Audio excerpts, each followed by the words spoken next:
অবরোধ আর পাল্টাপাল্টি হামলায় স্থবির বিশ্বের অন্যতম গুরুত্বপূর্ণ জ্বালানি করিডোর হরমুজ প্রণালী।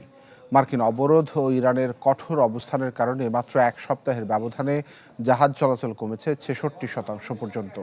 কৌশলগত এই জলপথে জাহাজ মালিকদের অনাগ্রহে বিশ্ববাজারে বাণিজ্যে নতুন সংকট তৈরি হয়েছে।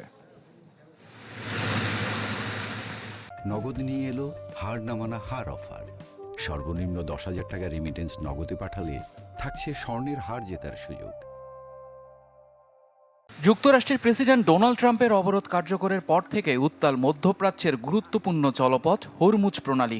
ইরানের উপর নতুন করে মার্কিন বিমান হামলা আর তেহরানের পক্ষ থেকে নৌ চলাচলে নিষেধাজ্ঞার ঘোষণায় এই কৌশলগত করিডোর এখন প্রায় জাহাজ শূন্য।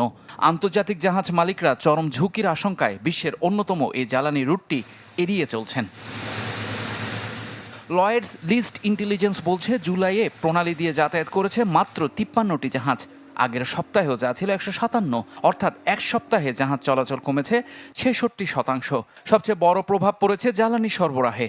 তেল ও গ্যাসবাহী জাহাজের চলাচল ৯০ থেকে নেমে এসেছে মাত্র ৩০-এ। কেপলারের ডেটা বলছে অবরোধ শুরুর পরপরই পরিস্থিতির দ্রুত অবনতি ঘটে। আগে যেখানে প্রতিদিন গড়ে ২০টির বেশি জাহাজ পারাপার হতো, জুলাই মাসে তা নেমে এসেছে এককের অঙ্কে।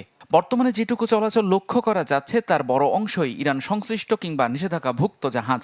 মূলধারার আন্তর্জাতিক জাহাজ কোম্পানিগুলো সংঘাতপূর্ণ এই পথে পা বাড়াতে এখন চরম অনাগ্রহী। অস্থিরতা কয়েক সপ্তাহ স্থায়ী হলে তেলের বাজারে দেখা দিতে পারে দামের ঊর্ধ্বমুখী ধারা।